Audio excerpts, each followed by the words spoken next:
For today's review, I will be going over the schwa sound. Remember, the schwa sound happens when a vowel makes an unexpected sound, and that happens in the unstressed syllable. So we'll be reviewing that as well. Let's look at this first word that I'm going to build.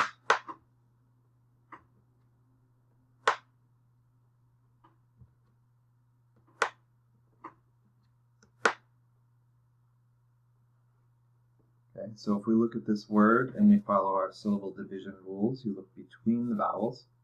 There's one consonant, which means we need to leave it with the first syllable to close it in to make that vowel short.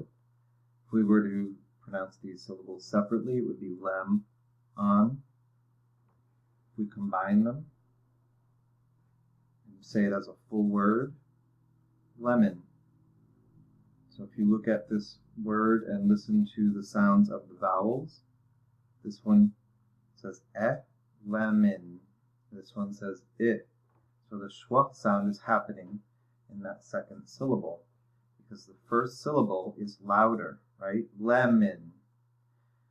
Okay?